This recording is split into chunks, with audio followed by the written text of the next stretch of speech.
of the United States of America and to the republic for which it stands, one nation, under God, indivisible, with liberty and justice for all. Pastor Brooks? Oh, okay. Shall we pray? Father God, we thank you, Lord, for this day and this place as we come to mind the business of the third district of Will County here in the state of Illinois. We ask your blessings upon all of our commissioners, our staff, and all of our volunteers and families that enjoy our park district. Now, Lord, we ask blessings, meeting and our agenda. In our Lord's name we pray. Amen. Amen.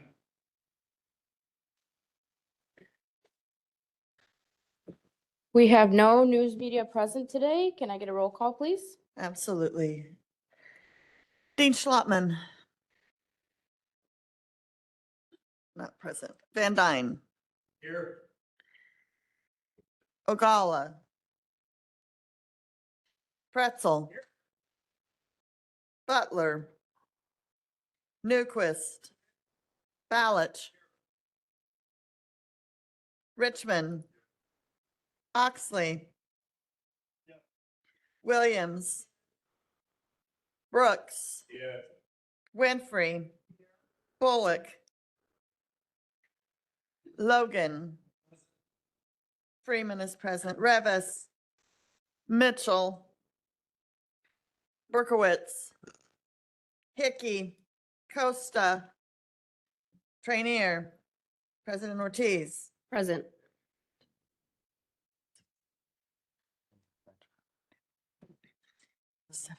Ogalla. I just lost track. How many we got?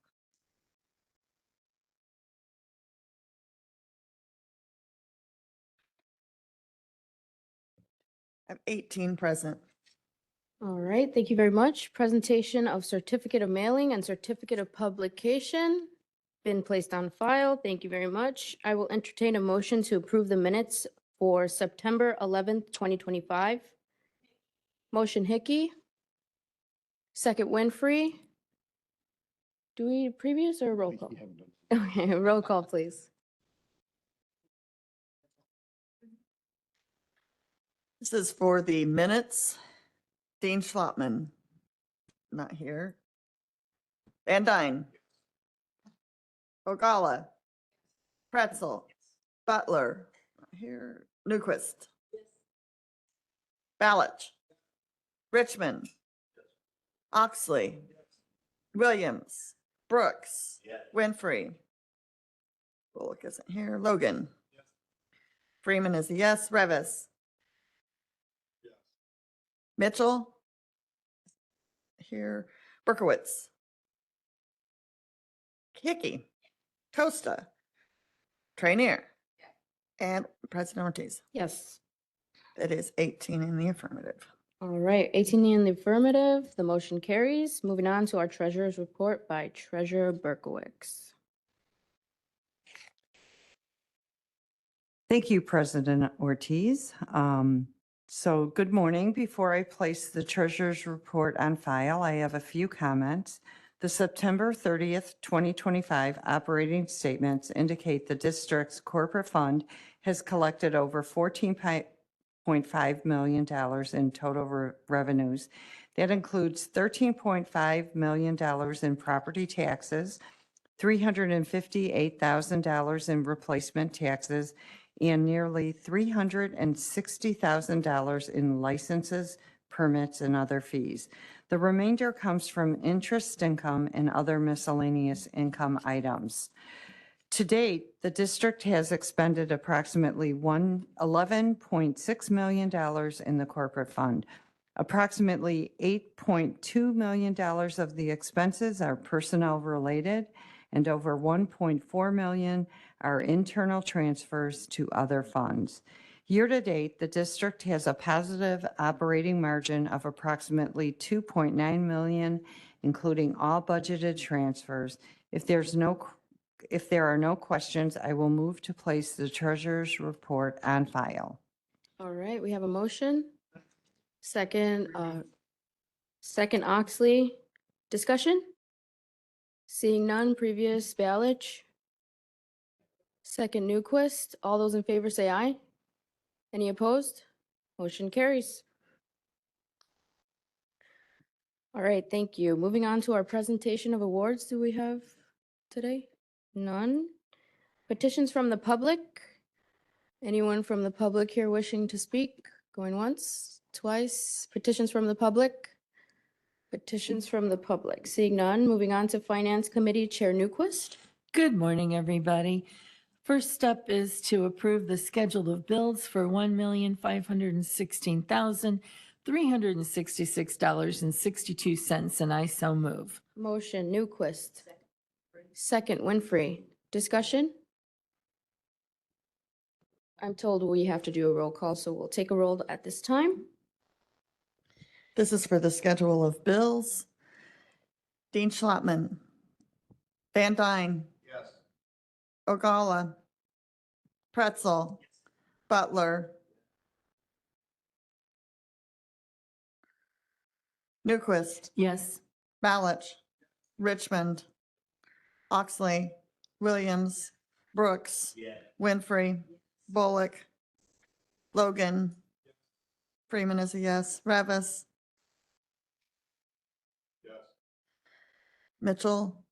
Berkowitz. Hickey. Costa. Trainier. President Ortiz. Yes. That is 19 in the affirmative. With 19 in the affirmative, the motion carries. Back to you, Chair. Okay, moving on to new business. Number one, approval of resolution number 25-14, authorizing the acquisition of parcels SPR 13A1, A2, and A3 in the Spring Creek watershed as part of the 2025-2030 Capital Improvement Program. The committee recommended this 8-0, and I so move. Motion by Newquist, second Winfrey. Discussion? Commissioner Revis? I was just gonna say, it looks like the same issue remains as that we had last meeting and that the attachments still aren't there. At least on mine. There should have been a new button on the website that said packet with confidential attachments is how it shows on my end. No, I don't see that either. Well, that's separate to the issue. I guess I'm just bringing that up because when these things come up, I personally need them on this portal. So I know you guys are working to fix the problem. I just wanted to alert you again that it's not on there. I'm unsure how I'm going to vote on this item. Commissioner Oxley? Yes, and same issue, I can't find it. What is the appraisal on this and who's paying for the survey, stuff of this nature?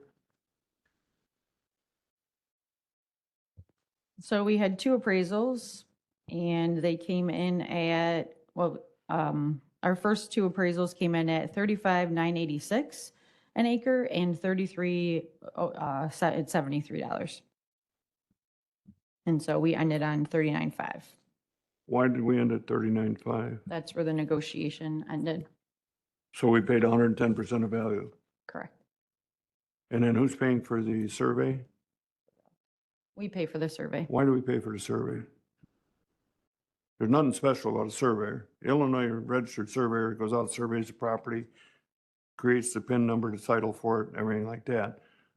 I don't understand why, every real estate transaction I've been involved in, the seller pays for the survey. I don't understand why we're paying for it. And how much is the survey?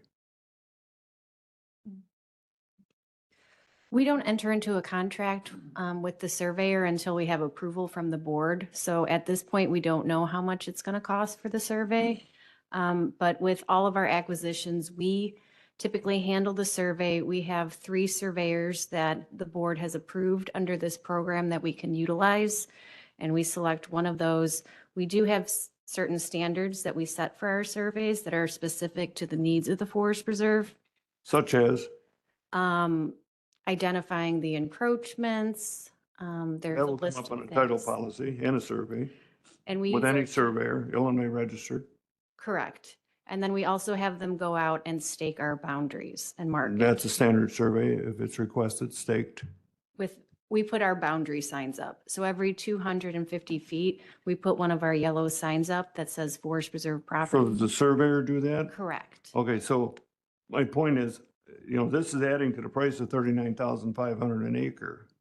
So we're actually paying more than 110% of value. And as I said, why are we paying for it? I think it should be negotiated that the seller pays for the survey, staked corners, signs posted every 250 feet. That's it. And let them pay. And I'm just guessing the survey's gonna be a few $1,000s. We're looking at cutting expenses, and here's one of the ways we can cut that expense by a little bit better negotiation. I mean, go buy a standard real estate contract, residential, commercial. The seller pays for the survey. They pay for the half of the title policy. You pay for the other half. Why are we paying all the expenses?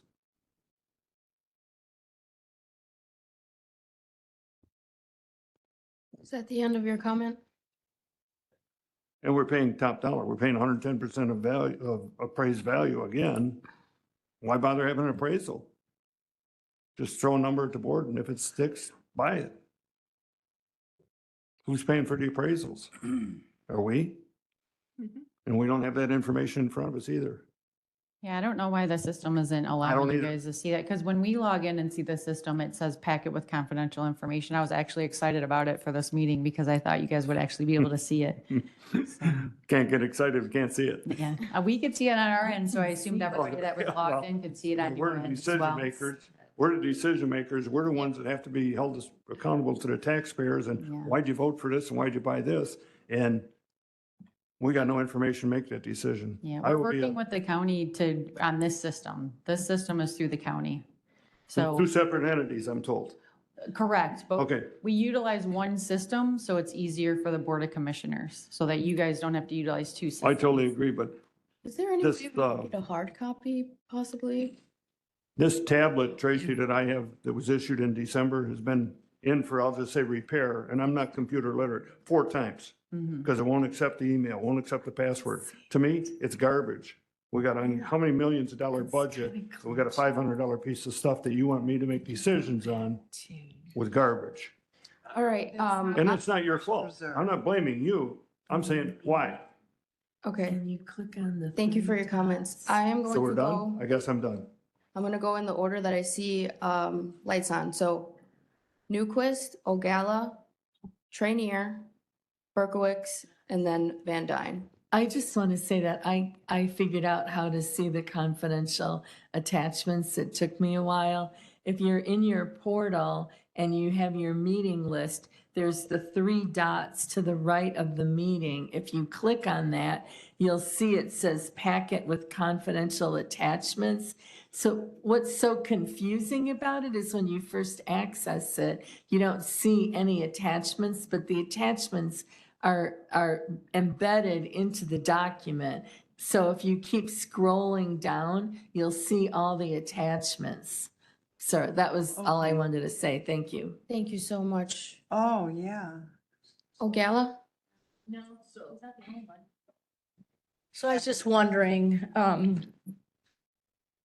so I know we don't have the appraisal value, but what is the typical appraisal amount? It has to be, we've done this in the past. Do we have an estimate of it? Ranges from 10,000 to 15,000? We don't have the survey value, and it is around, they usually are less than 30,000. Yeah, so we have an estimate of what it could be. Mhm. And of course it varies. I understand that. Our appraisals technically range between 1,000 and 2,500, depending on the property and the appraiser we use. Okay. The surveys typically range between 6. The most expensive we've had was our Thorn Creek.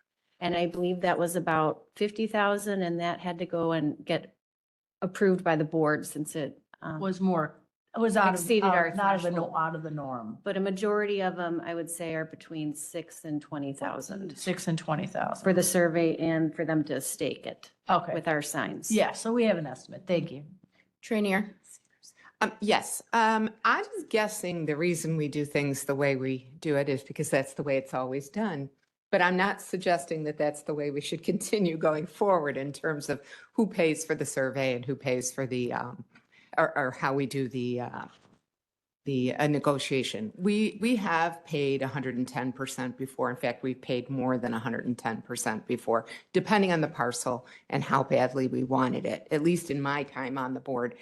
As far as the survey goes, I mean, I kind of get why you guys want to do it because you're responsible to the taxpayer. We're responsible to the taxpayer, right?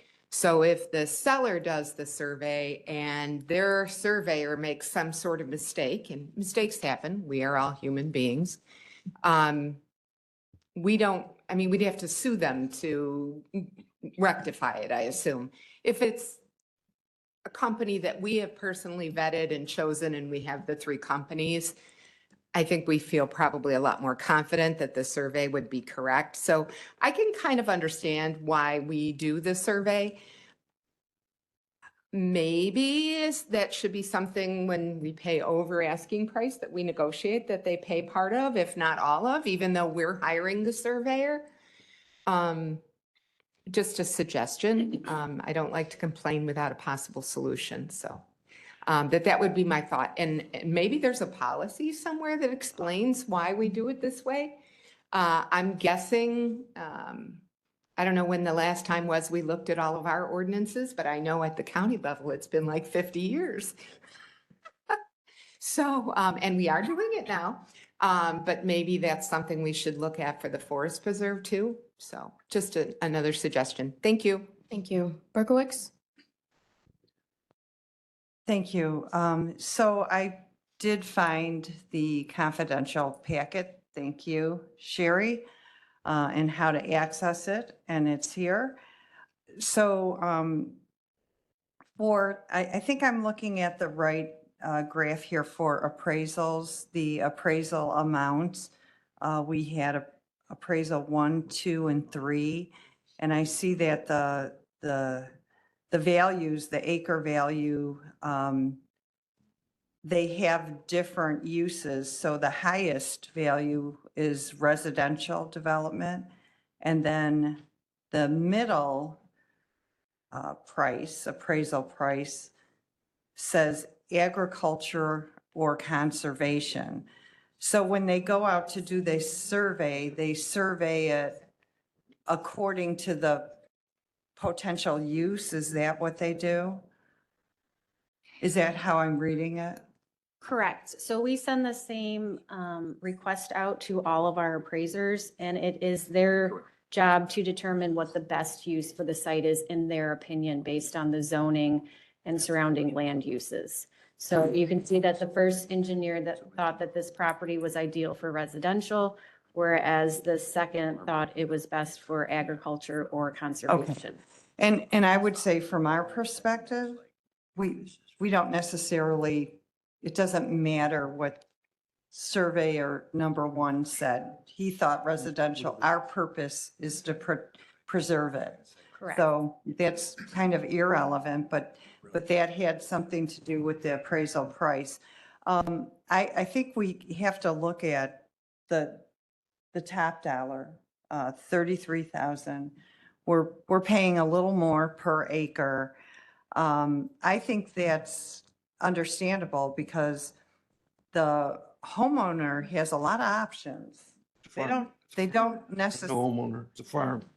Landowner, excuse me, sorry. But they have options. And if you were selling your property, you would probably go for top dollar and never think you got enough for what it's worth either. So I think we have to look at our mission, what our mission is, and this is an opportunity that if we don't take it, we will lose.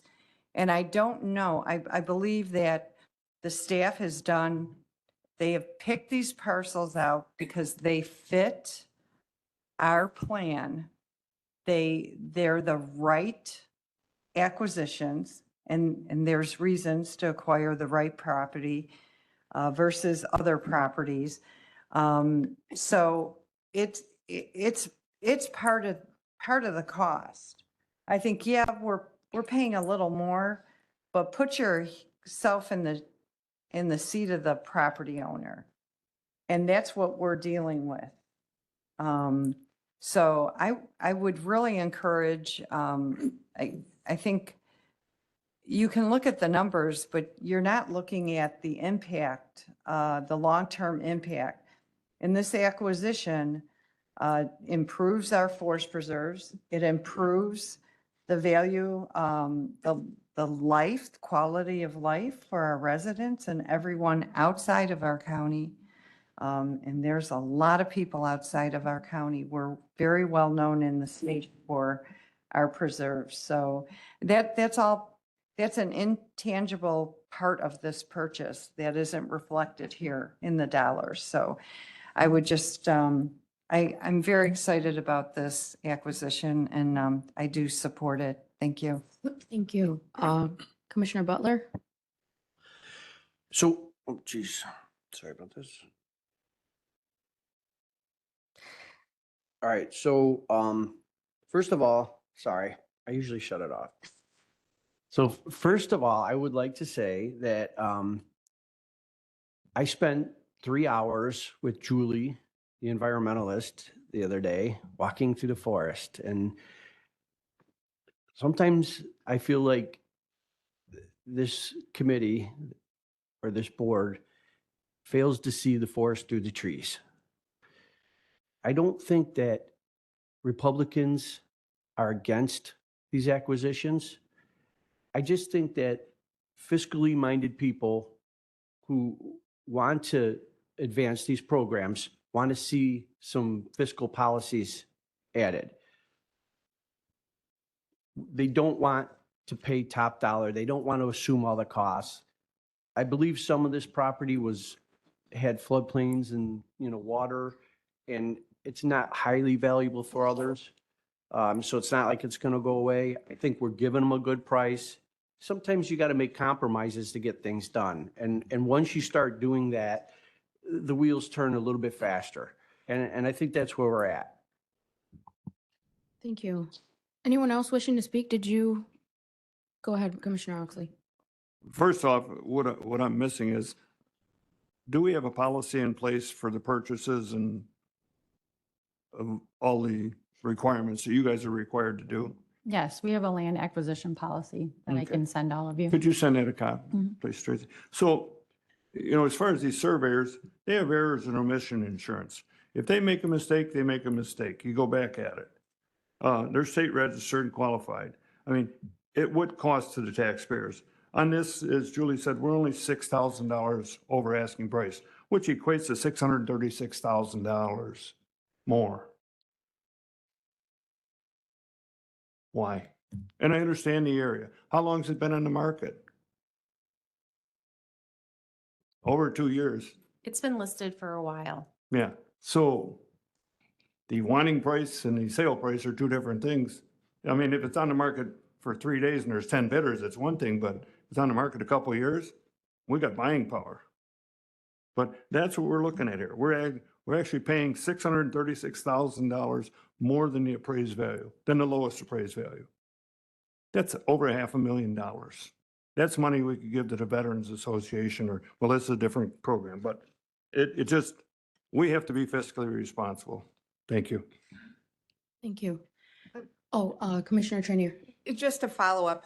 I don't know about the other commissioners, but when I open my iPad, I have that portal already open. And so it had been open from a couple days ago when I was looking at it, and then again last night, and I didn't refresh the portal. And once I hit the refresh button, the Forest Preserve meeting moved to the top of the list this morning when I clicked on it, and last night when I clicked on it, it was at the bottom of the list.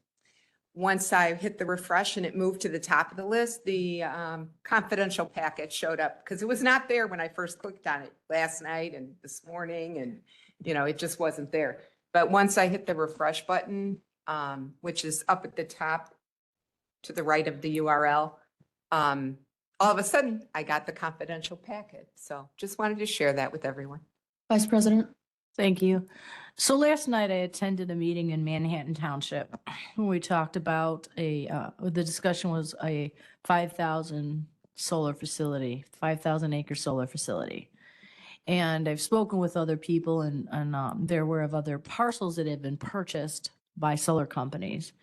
And they're paying as high as $50,000. So it puts us here at the Forest Preserve in a hard spot.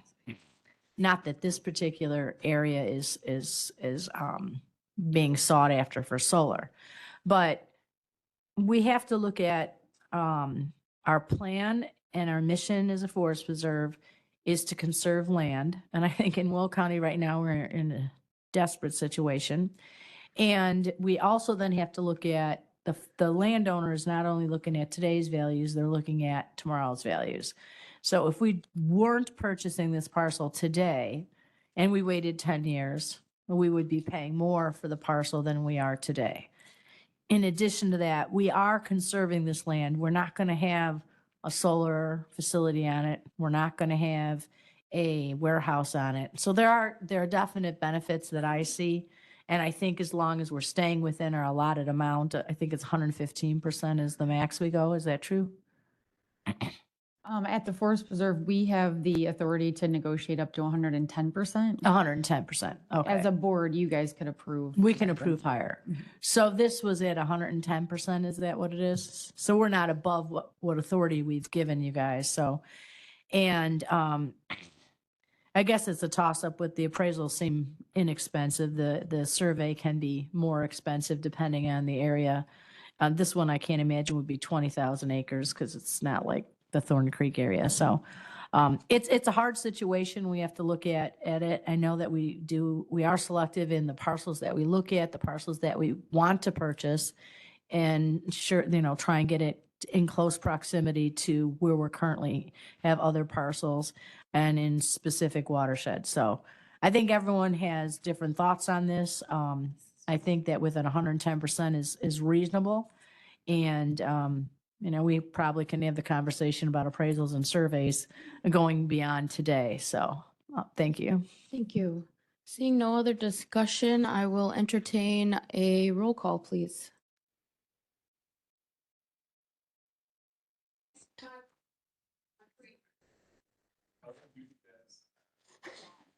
So you are calling for a roll call I believe on we need one. Yeah. the authorization of the acquisition of parcels SPR 13, A1, A2, and A3? Yes. Dean Schlottman. Still here. Van Dyne. Yes. Ogalla. Pretzel.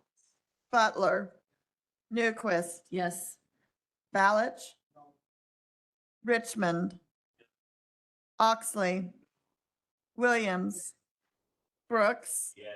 Winfrey. Bullock. Logan. Freeman is a yes. Revis. Mitchell. Berkowitz. Hickey. Costa. Trainier.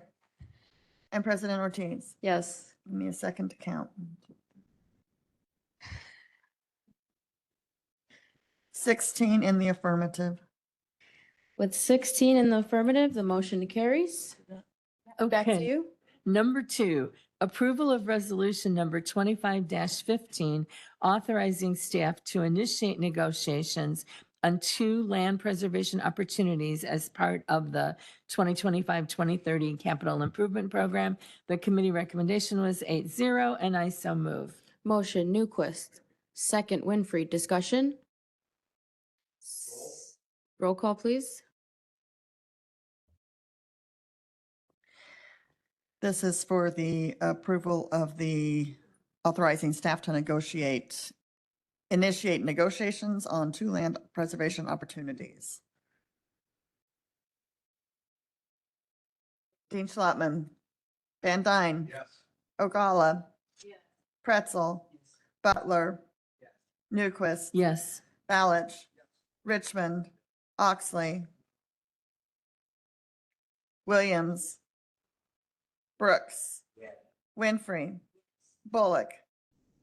Logan. Yes. Freeman is a yes. Revis. Mitchell. Berkowitz. Hickey. Yes. Costa. Trainier. And Ortiz. Yes. I have 17. 17 in the affirmative. 17 in the affirmative, the motion carries. Back to you. Number 3, adoption of ordinance number 695, approving the annual fee schedule, and I so move. Motion Newquist, second Berkowitz. Discussion, Commissioner Trainier? Thank you. My question involves, and the charges for facility rentals. I understand increasing, but when we're going up 150%, it seems like a lot. I just kind of wondered what the logic was behind it. I mean, I expect to pay that much in a private facility, but when it's a government-funded facility that I already pay tax dollars towards it being in existence, I feel like this might be a little bit much. So That increase was from this year, so that was approved at the end of 2024. We're not proposing any increases for 26.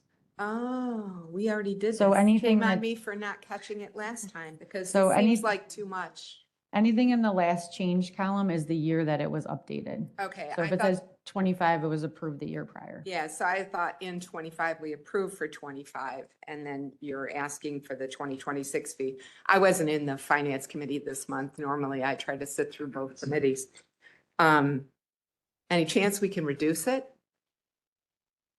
I mean, $450 for a room for a day, and I'm assuming the day is like 8 to 5?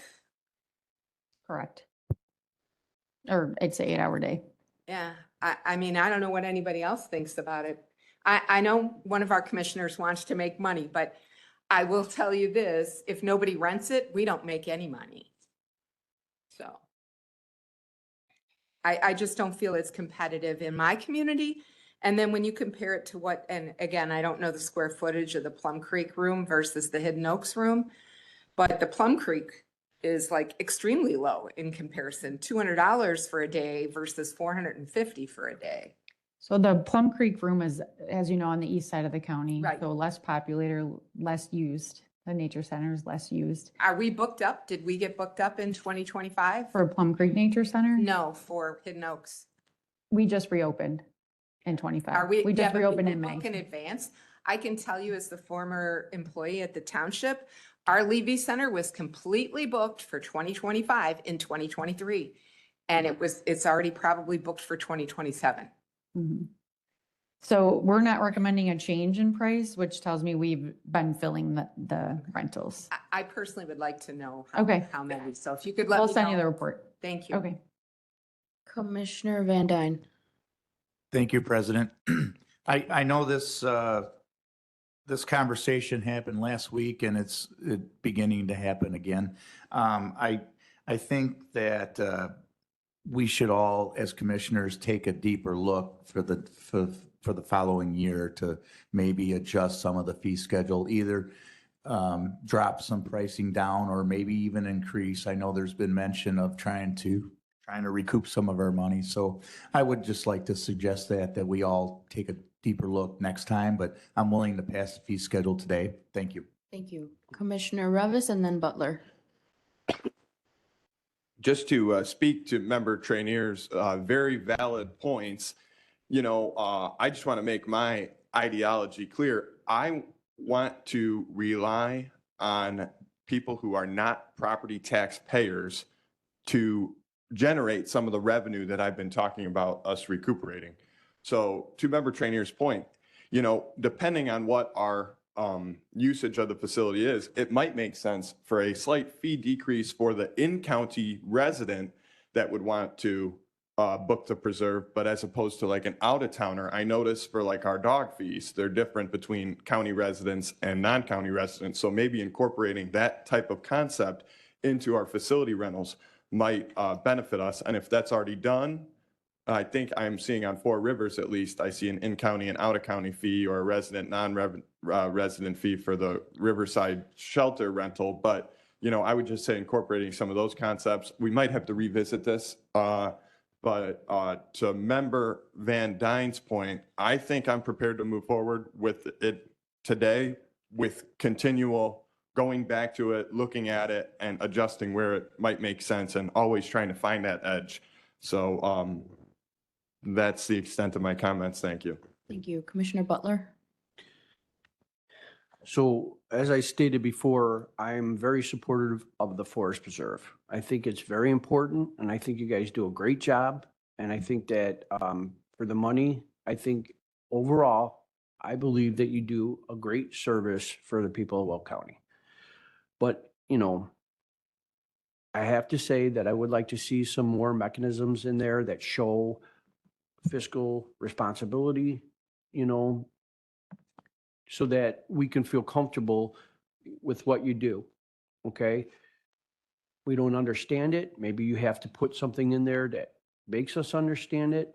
But when we just look at the numbers and the concepts in our head, sometimes it doesn't play out well. So, and I'm afraid it's going to be up to you to help us to understand.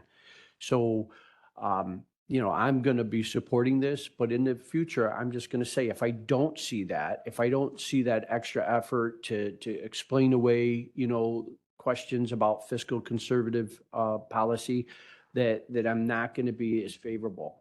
So I just want to see that. Thank you. Thank you. Commissioner Brooks? Thank you, Madam President.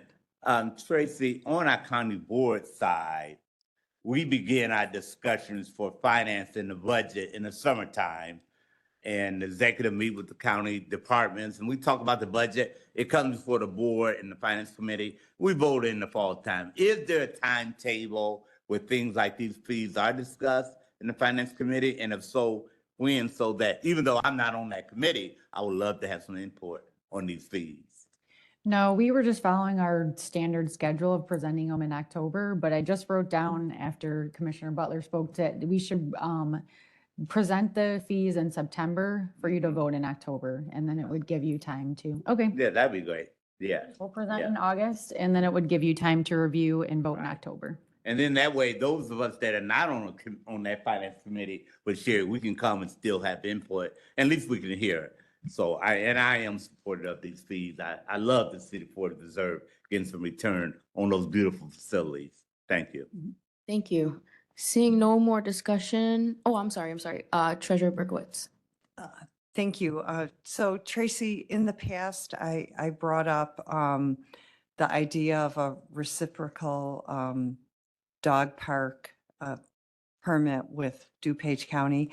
I've had conversation with several DuPage Forest Preserve individuals, and they're not very receptive to that. And I understand, you know, it's kind of hard. But is there some way to brainstorm in the future? You know, so many of my neighbors in my district literally can walk to DuPage County and DuPage County dog park over there. And then the same DuPage County residents are so close to Wayland Lake and a couple nice dog parks in the Will County Forest Preserve. So I don't know if there's some way to, you know, if we could offer maybe just a single forest preserve permit, maybe at Wayland Lake to these DuPage County residents. It might add a little bit of revenue, but it would give them a choice. They could go to their DuPage County parks, but if they wanted, you know, to go to Wayland Lake, they could still go there and have an option, give their dog some variety and new territory, make their pup happy.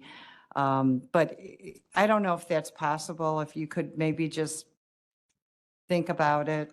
The last time I think we looked into it, their requirements were different than ours. And so, I mean, we can revisit that and see if we have the same requirements to go into the dog parks. Yeah, so maybe if they don't want to participate, maybe Will County could just, you know, offer a single dog park to those Southside DuPage County homeowners. But we can talk more about it, but that would be something, an additional service maybe we could provide. But let's talk about that maybe in the future. Thank you. All right, thank you. Seeing no more discussion, I will entertain a roll call. I'm right. Good morning again. This is for the adoption of ordinance number 695. Dean Schlottman. Van Dyne. Ogalla. Pretzel. Butler, Newquist, Yes. Balich, Richmond, Oxley, Williams, Brooks, Winfrey, Bullock, Logan, Freeman is a yes, Revis, Mitchell, Berkowitz, Hickey, Yes. Costa, Trainier, Ortiz, Yes. and Ogalla. Had my finger on it. That is, shoot. You have 19? 19 in the affirmative. All right, 19 in the affirmative, the motion carries. Okay, number 4, approval to make the 2026 draft budget and 2026 draft appropriation ordinance available for public inspection. The committee recommendation was 8-0, and I so move. Motion Newquist, second Trainier. Discussion? Commissioner Revis? Thank you, President Ortiz. So I know I was bringing up the Children's Advocacy Center, and it seems like we're at a dead end with that unless we get a change to state law, which, at least in my role, I'm going to be working on pursuing. That being said, another concept, I'm an idea guy. I'm an idea factory over here. I'm going to keep coming up with ideas for the Forest Preserve. One of the things that I would like to see included in the budget is an expense for vehicle trackers inside the Forest Preserves. I was looking online. There's a couple vendors that exist, and they're relatively cheap. This is something we can I know there are permanent fixtures that they put at the entrances of places, but then there are also the layout ones where we can, put in the back of a squad and have maybe one of our police officers lay it down at the front of the Forest Preserve when they open and close at the end of the night. So I would like to look into that because I feel like having a vehicle counter, so we know like average daily visitors at our preserve, would be very helpful. So that's something I'm going to start advocating for in the budget. I don't think it's a major expense, and I think it would do a lot of good for understanding the return on our investment and some of the things that come with running the Forest Preserve effectively. So thank you. Thank you.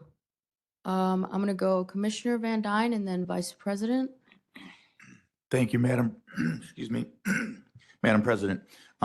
We did have discussion on this during finance, and I just want to remind everyone that Chair Newquist had said, this is just to provide information to the public. We're not actually voting on the budget, so just keep that in mind. Thank you. Thank you. Vice President? Yeah, I guess I'm going to have to ask Mark for more details on what he's looking for here as far as vehicle trackers. It's really like a counter, I guess, that he's looking for, like a counter. And I hope that the public looks at the draft budget and that, because they're the ones who could provide us with some input. I don't know if we ever get input from the public on ours, right? Probably not. So I think that whatever we put forward is basically implying this is our intention to pass. That's what I would, in my mind, if I went to the library or wherever we might display it. And where do we display it? I guess you guys can answer that. But if I look at that, then my assumption looking at it would be that the Forest Preserve intends to pass the budget at this level. That's my interpretation of somebody seeing it. So where do we put this? Do you know? I know you know. It's at our front desk at our main Sugar Creek Administration Center. Oh, Our so main we office, don't, and it's online as well. we don't put it anywhere else, but they're in it online. Mhm. All right, thank you. Thank you. Seeing no further discussion, I believe we have a clean roll. I would entertain a previous. Previous roll Winfrey, second Oxley. All those in favor say aye. Aye. Any opposed? Okay, we have one opposed. No.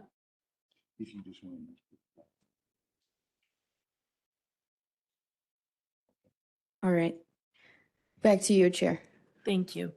Number 5, review the proposed 2025 levies and authorize staff to prepare the final levy ordinances. I'm going to read these A through F so that we can vote on them together. Unless, someone wants to isolate one, please let me know. A, approval of ordinance number 680, audit levy 2025. B, approval of ordinance number 681, liability insurance levy 2025. C, approval of ordinance number 682, IMRF levy 2025. D, approval of ordinance number 683, FICA levy 2025. E, approval of ordinance number 684, general corporate levy 2025.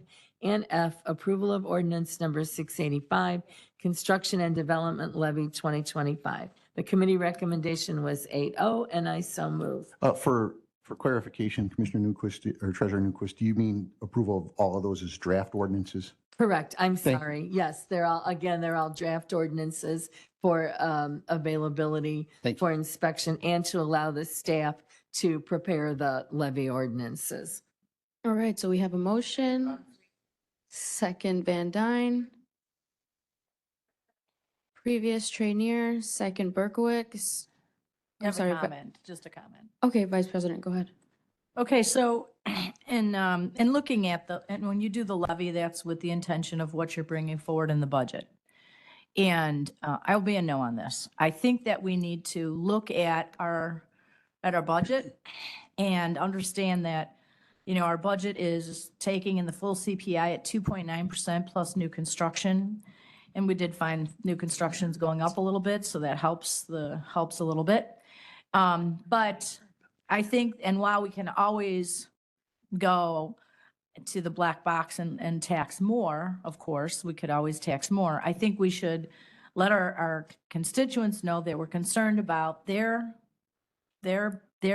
line item on their property tax bill. And while some of us might say, well, the forest preserve is just one small piece of the property tax bill, and we all know what the largest piece is, but there's lots of small pieces on your property tax bill. And if each individual taxing body would take responsibility and say, you know what, I think we can try and do better. We can try and find some space in our levy, our budget to use less dollars. I think that is good. I live within Will Township. They have not increased their levy for at least 5 years now, yet they're still able to maintain the roads just the way they have. And I understand that things increase and such like that. I understand all of that. But I also understand that if this was a business and you're in a different situation as a business person, you have to make sure that you are living within your means. And as a taxing body, we don't have to make sure we're living within our means. We just have to make sure that we're following the law. And the law allows us to tax up to a certain amount. Thank goodness we do have PTEL that limits us, that we cannot tax more and more and more. So that's a good thing that we have that. But based on that, I mean, for myself, I think a 2.5% CPI is more palatable than 2.9. So because of that, I'm going to be a no on these. Thank you. Thank you. Commissioner Ballas, I was just told that there is a presentation, so if you wouldn't mind holding your comments until the presentation's over, and then I will allow you to speak. Okay. Thank you.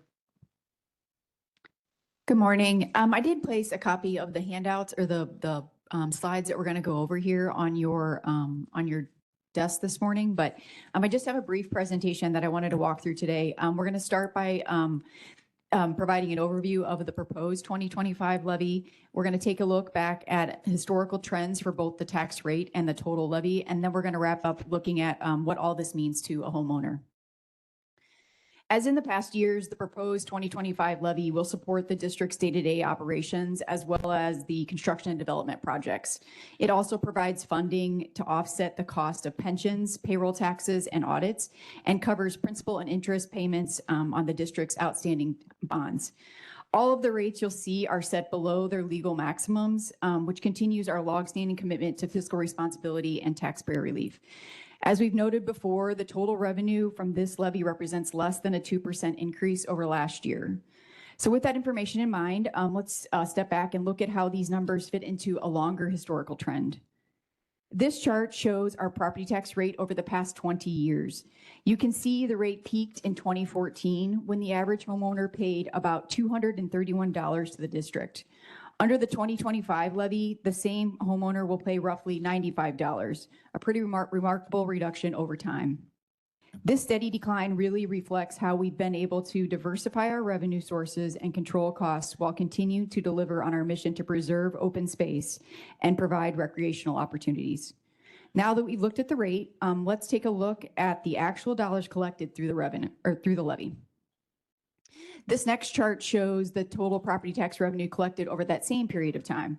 As you can see, the levy peaked in 2017 at $38.4 million.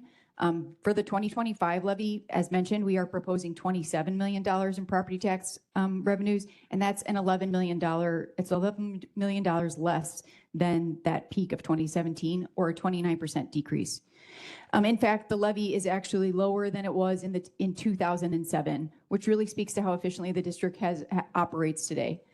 We're serving more residents, maintaining more land, and investing more in projects, all while keeping the levy lower than it was nearly 2 decades ago.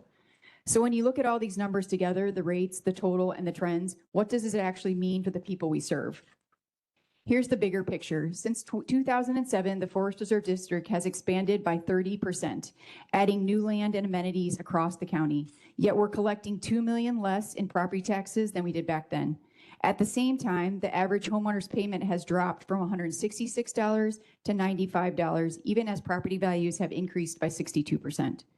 And we've quadrupled our use of non-tax funding, meaning more fees, grants, partnerships, and outside support are helping us protect our open space and improve parks and trails. So while the district has grown, the cost to residents has gone down, and that's something we can really be proud of. Now let's zoom in and look at what this means for a typical homeowner's tax bill. The proposed budget factors in inflation at the stated CPI of 2.9%. That's primarily to cover increases in healthcare costs and to fund important capital projects like the HVAC system replacement at Four Rivers and upgrades to our district-wide computer infrastructure. If you look at the graph on the left, you'll see this plan still results in savings for homeowners ranging from $4.73 to $7.57. The second graph on the right shows what happens if we instead apply a 2.5% CPI. That approach would reduce the district revenue by around $77,000, but the average homeowner savings would only increase by about 30 cents. Overall, this is meant to demonstrate our efforts to find the right balance, maintaining quality services and infrastructure while keeping taxes as low as possible. Finally, let's look at what's next in the budget and the levy adoption process. Today, we presented the tentative budget ordinance and the proposed 2025 levy ordinances. On November 6th, we'll bring back final ordinances for the Finance Committee to review. And on November 13th, we'll ask the board to adopt the final budget and the final levy ordinances so that we can file those on December 26th with the county clerk. In summary, the proposed 2025 levy and the 2026 budget reflect a balanced, responsible approach, one that protects open space, serves residents, and maintains our financial strength while keeping taxes low. Thank you for your time this morning, and I'll be happy to answer any questions. Thank you. Commissioner Balich. Yeah, I just look at this whole thing in a bigger picture. Last year, we voted to extend bonds, which was really a backdoor referendum. And we used the money for all the different projects and the cost for the Forest Reserve. And okay, that happened. So we increased the amount of money that we got. And we may have higher bills now because everything's going up pretty bad. So it's going up for us, but it's also going up for the taxpayers. So everybody that's in this room is experiencing electric bills that are crazy. You know, and if you live in a town with water from a private source, my water bill last month was $295. You know, and that don't include garbage. So you start adding up all these costs, and you have to ask yourself, how are people living? Because their companies aren't giving them raises. Unless you work for government, you get a raise. But if you're working for a rubber company, you're lucky you have a job. So I look at it that, we need some money, maybe. I'm not sure if we do or we don't, but okay. So if we take the new construction, that was always a compromise in the past. We would take the new construction, which went up, and not take any CPI. So I'm a no vote on this stuff until we have a zero on CPI. I don't like taking the new construction, but I think that's the only compromise answer. Thank you. Anybody else wishing to speak? Commissioner Revis? I would just like to say that in 2008, I was still a tot. I was 11 years old, but I still remember all of the news headlines about the housing market crash, about the bailout, and a lot of the problems that we're seeing bubble back up today. I don't want to cheerlead for something like this, but when you look at the housing market right now, inventory's up. There are not as many sellers as there are buyers. People who want to sell their home can't afford it anymore because of the property tax bill. But people who could buy the home can't afford it. You know, even like someone who works 3 different jobs, you know, they're hustling to make the ends meet. Young people just can't get ahead. So they're left with having to rent because that's what they qualify for, and they are priced out of buying a home. So all these problems are coming together at the same time. There's an 18-year real estate cycle, housing market cycle, and many are saying we're coming to the point where it's going to be like 2008. The housing market is going to collapse. The home values are going to decrease. Well, all our property taxes for every local unit of government comes from the value of the home. So we might not have a choice in future years if this housing market crash happens. So that's why I appreciate a lot of what you're talking about and a lot of the improvements that we're making to alleviate the property tax expense for residents. But if I vote no at the point of this levy being passed, it wouldn't be because I'm against some of the things you're doing. It's that it doesn't go far enough. We're not making that additional effort to reduce expenses.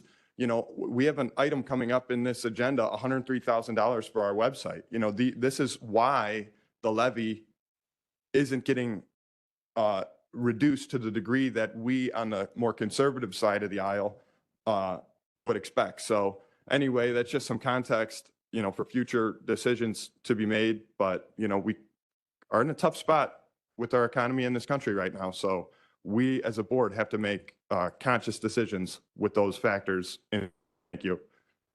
Thank you. Commissioner Trainier and Treasurer Berkowitz, would you please withdraw your first and or previous and second so that we may take a roll call? Is that sufficient?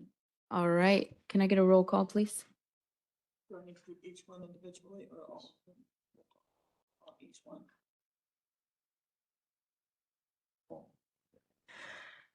So this is a roll call on the proposed 2025 levies A through F. Van Dyne. Yes. Ogalla. Pretzel. No. Butler. Newquist. Yes. Balich. Richmond. Oxley. Williams. Brooks. Winfrey. Bullock. Logan. Freeman is a yes. Revis. No. Mitchell. Berkowitz. We are voting on the proposed 2025 levies and the authorizing staff to prepare the final levy ordinances for A, B, C, D, E, and F, which are the audit levy, liability insurance levy, the IMRF levy, FICA levy, general corporate levy, and the construction and development levy. Pardon? Yes. You are a yes? Hickey. Costa.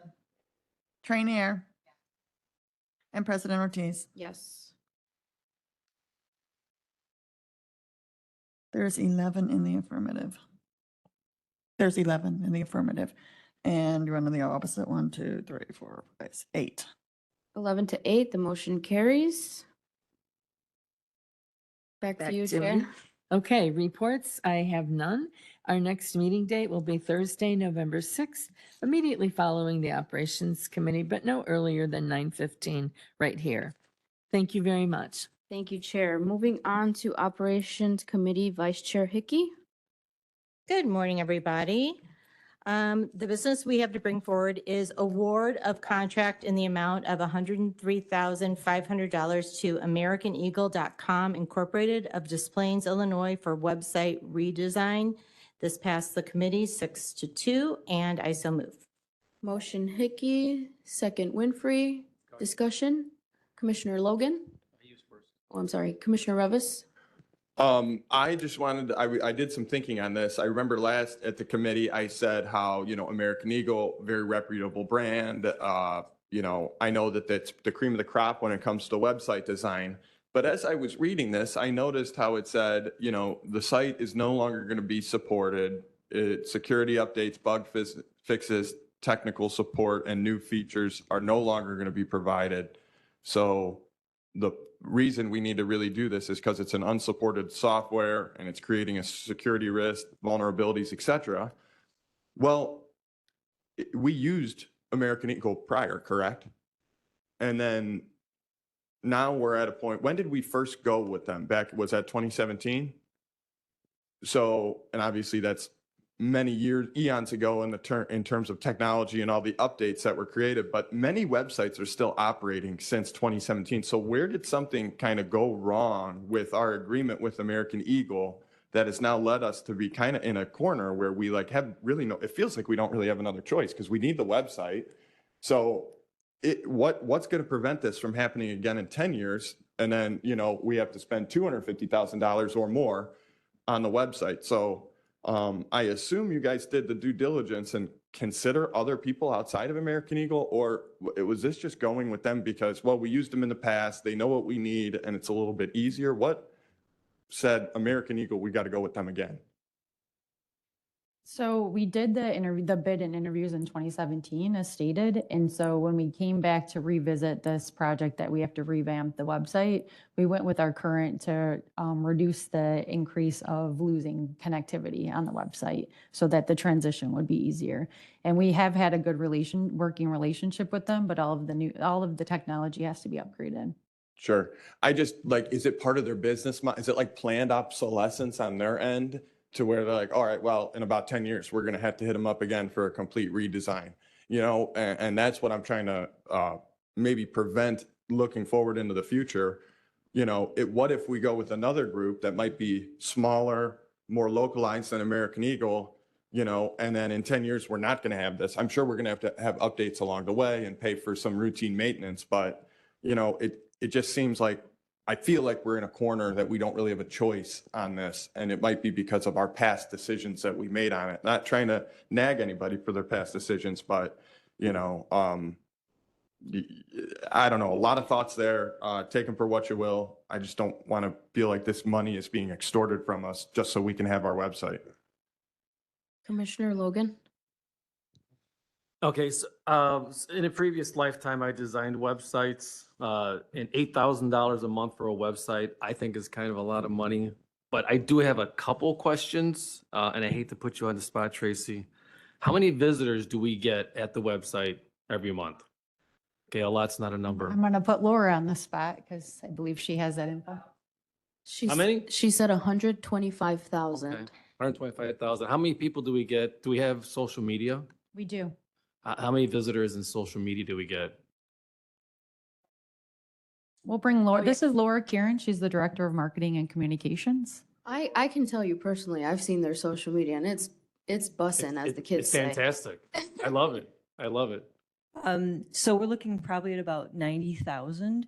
And the thing about That's social media? Yes. Okay. And the thing about our website is that it drives engagement with social media. So if you don't have a robust website, your social media is going to suffer as well.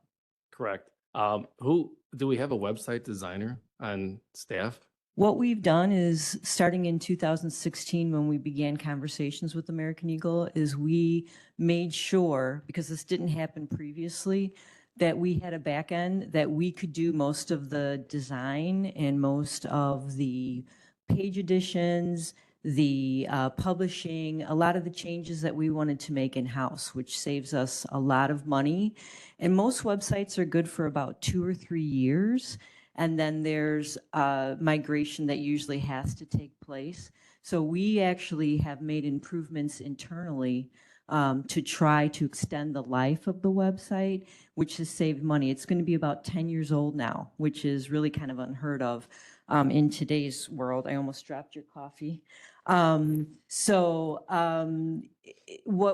we will do this time around as well is we really want control of the website. That way we're not paying our third, which is American Eagle, our third-party vendor to make those changes. We're trying to do as much as we Okay, so possibly can. American Eagle, so they're not designing, they're just hosting it?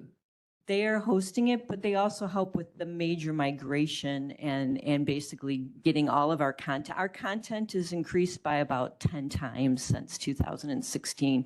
So we have a very robust website. It would be very difficult for us to use like an out-of-the-box system and try to incorporate it. And actually, it's not American Eagle that's requesting us to make these changes. It's that our content management system basically has become too old, and now Kentico, which is the software we use, requires us to move to the next phase. Okay. So it's like your car. If you don't do regular maintenance on it, you're going to see that it becomes non-operational over time. And then we'll see our numbers go down. So we have about 3 million page views a year on our website. So people are using it. They're getting information from everything as detailed as operational hours of our visitor centers, programs. They're able to get a permit, up to the very detailed information, like I want to know more about nature. I want to know more about a particular animal. We try to provide a wealth of information, and it really is our primary digital communication tool. So it's important. It's just, I would love to see an employee or two for the Forest Preserve take this money instead of us giving it to American Eagle, wherever they are at. So I'm kind of with the. Well, it's also our host, so you always need, as you know, you always need a host. I host about 40 websites, so yeah. I don't charge 100,000 a year though, I can tell you that. Yes, well, that's for part of the work and the migration, which we have so much more. Is this information. website ADA compliant? Absolutely, and that's something they take care of for us as well. Okay, thanks. Thank you. Commissioner Butler? Yeah, I just had a couple questions. So when you say that every couple of years, a lot of the traffic migrates, I'm sorry, that's all right. You said that every couple of years the traffic migrates? No, when you actually move to a new CMS, which is our content management system, that's the back end of the system. It's like the heart and lungs of the website. You have to do a migration of all of the content that you want to keep and move it to the new system. So what causes the numbers to go down that you were talking about? I heard you say that. Oh, if it becomes non-operational. So things eventually will start, like with your car, things will eventually start breaking down. Links won't work. We'll have security issues potentially. So people will just get frustrated and the bounce rates will continue to grow. 100%. So you're saying in transition that happens a lot, or do you say just because of the number of traffic, it starts to break down? If we allow it to become non-operational. So if they're not, basically, if we're not maintaining it like we should, and our content management system will no longer be maintained after the end of this year, then we're going to see potential problems arise and people will just not want to use it. Right. And I totally get that. Like Member Logan, I manage many websites, so I have an idea how that works. And it's the content that the Forest Preserve puts in there that really drives the population that comes to see it. And when you fall off that, then people go other places. So I get that. But it sounds like the Forest Preserve does drive the content. Like they are the main providers and. Oh, we 100%. We don't have any external content. Yeah. Everything is ours. I'm still not fully understanding the cost expenditure here because it seems like all the important work is done by the Forest Preserve. It just seems, again, that there could be, it could be done cheaper, with someone else. But I don't know everything, so I'm not going to comment too much on that, but enough said. Commissioner Brooks. Madam President, I don't mind telling anybody that me and Fred Flintstones and Barney Rubble have a lot in common when it comes to technology. I even got the Stone Age car with the feet on the ground. But it sounds like to me, I agree with these gentlemen, 103.5 is a lot of money. We should give it to Lori. She's doing all the heavy lifting. But I do know that with my lack of knowledge with technology, if I don't update and make some changes, I know it's going to cost me more money in the run. I can support this, although I do agree 103.5 is a lot of money, but it does have to be done. After 10 years, I agree, Lori, that really needs to be updated. So I would support it. And if I may, in 2017, we paid 89.5. So the cost really hasn't increased much when you're thinking that it's been 10 years. That's a great point. Thank you so much for all of your information. Can I? Yeah. Commissioner Newquist? Yes, thank you. This is just me not understanding all of this fully. So American Eagle is still going to continue to host our website, correct? Yes, ma'am. So are there issues or is there a benefit with having American Eagle do the conversion since they are our host? Yes, there's definitely a benefit to that. They are intimately knowledgeable of our back end. They understand all of our website structure. Also, when you go with a new host, you don't really know whether or not the speed is going to be there, the reliability is going to be there. And oftentimes things get piecemealed and then you end up paying more in the long run. So if we went with somebody else to do the conversion work, as long as we're keeping American Eagle as our host, we kind of need them to do the conversion work, is what you're saying. I definitely would think that's the better way to go. Okay, thank you. All right, seeing no further discussion, I would ask for a roll call, please.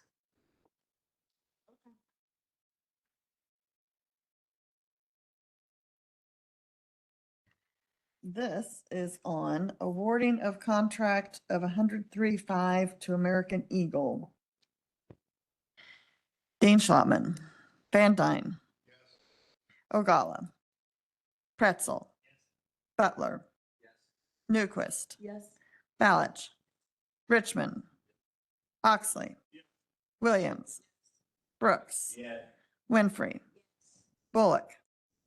Logan. Freeman. Yes. Revis. Mitchell. Berkowitz. Hickey. Yes. Costa. Trainier. President Ortiz. Yes. I have 19-0. All right, that motion carries. Back to you, Vice Chair. Yes, okay, so the next item is rejection of bid in the amount of $64,932 to Daybreaker Incorporated of Union, Illinois for Riverview Farmstead Settlement House floor repair. This passed through committee 8-0, and I so move. Motion Hickey, second Berkowitz, previous Revis, second Oxley. All those in favor say aye. Aye. Any opposed? That motion carries. All right, with reports, we went over those in committee. So there's the attached to your agenda are the 2026 events and exhibition schedule, which sounds great. And our next meeting date, if there's no discussion, I'm sorry. Oh, I'm just getting ready for the next. Oh, okay. You're so quick. All right. So the next meeting date is Thursday, November 6th at 9 a.m. at the Will County Office Building here in Joliet. Thank you. Moving on to Ad Hoc Committee Chair Brooks. I was just getting ready to say nothing. We had no ad hoc committee in October, and next meeting to be determined. Thank you. Thank you very much. We do have a need for executive session to enter to discuss collective bargaining. So at this time, I would entertain a motion to go into closed session. So move Oxley, Second Hickey, roll call, please. Right, we have to do roll call?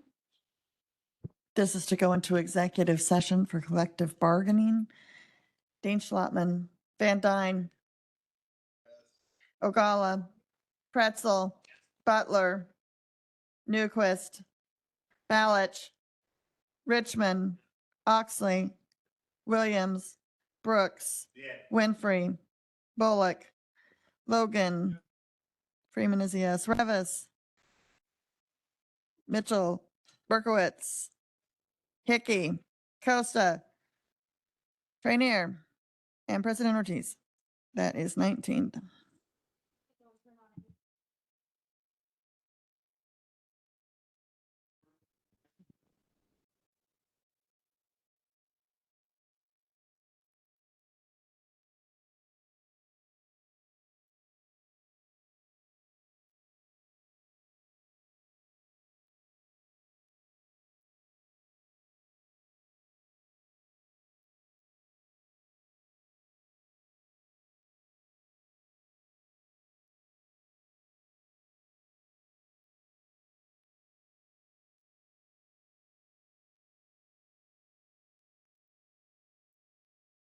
You are not a board member.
I got you, bro.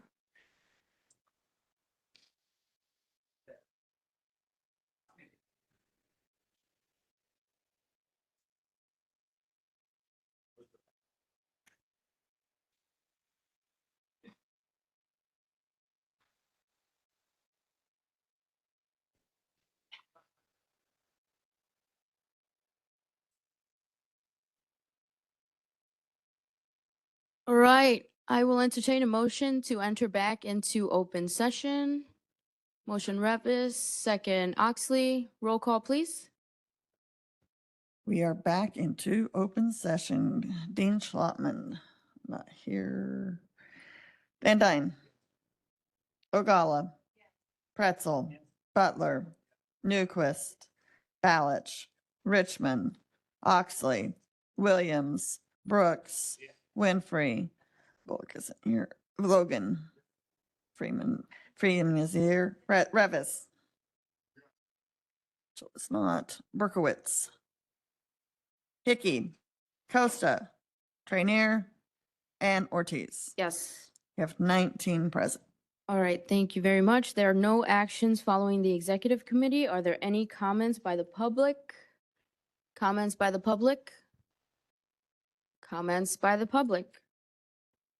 Moving on, any comments by the executive director? All right, no comments today. Comments by commissioners? Comments by commissioners? Seeing none. All right, appointments. There is a recommendation to hire a project manager. So do I motion that or do I look for a motion? Motion Ogala, second Winfrey, discussion? Seeing none, previous roll? Previous Brooks, second Hickey. All those in favor say aye. Any opposed? Motion carries. I do have comments before we adjourn. At our last Forest Preserve Committee meeting, I spoke about the importance of expanding accessibility across all our sites. I want to clarify that my comments were not meant to mischaracterize anyone's remarks, and after further discussion, it seems although that was not my intention, it may have been the case. So for that, I'd like to offer my sincerest apologies. I appreciate all of our commissioners' contributions to the Forest Preserve discussion, and I understand now that the intent of proposing the use of vouchers was to explore ideas to both improve access and to lower costs. That being said, I continue to believe that investing in universal design, accessible trails, inclusive facilities, adaptive benches, and other infrastructure benefits everyone. And I do believe that accessibility should be built into our public spaces. So I did just want to put that onto the record. With that, I will entertain a motion to adjourn. Motion Pretzel, second Revis. All those in favor? Any opposed? We stand adjourned. Thank you very much.